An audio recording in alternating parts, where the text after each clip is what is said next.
Hello সবাইকে আমার চ্যানেলে অনেক ওয়েলকাম। আজ বানাচ্ছি চিকেন কষা। প্রথমে কড়াতে তেল দিয়ে আলুগুলোকে লাল করা অবধি ভেজে নিতে হবে।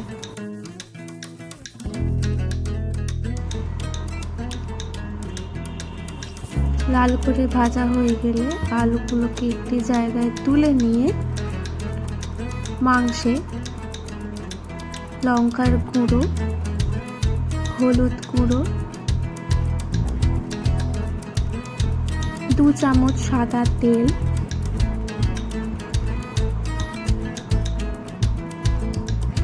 আদা রসুন বাটা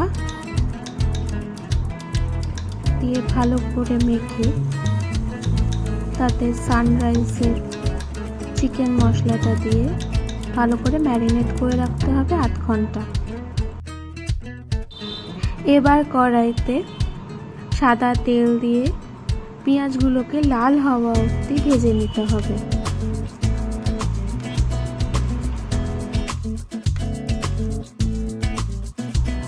তারপর পেঁয়াজে গোল্ডেন কালার এসে গেলে ম্যারিনেট করে রাখা চিকেনটা দিয়ে দিতে হবে।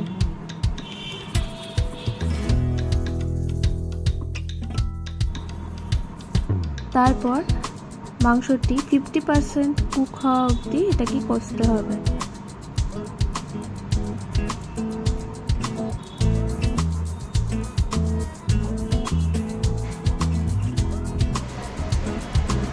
এরপর মাংস ভাজা আলু দিয়ে আবার কষতে হবে।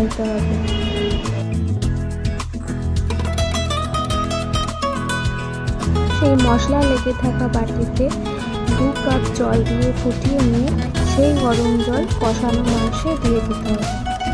মনে রাখবেন গরম জলে দিতে হবে, গরম জল দিলে টেস্ট খুব ভালো আসে। এরপর স্বাদ মতো নুন দিয়ে ঢেকে রাখতে হবে যতক্ষণ না তেল ছেড়ে আসে।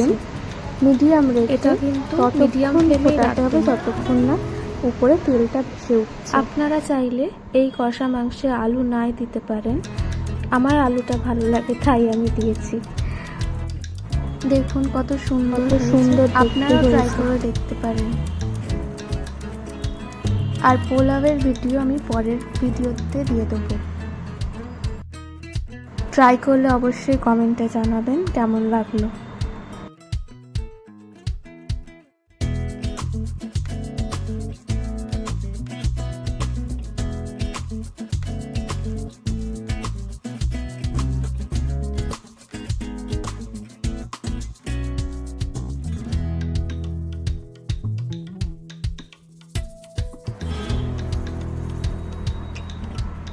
Thank you for watching.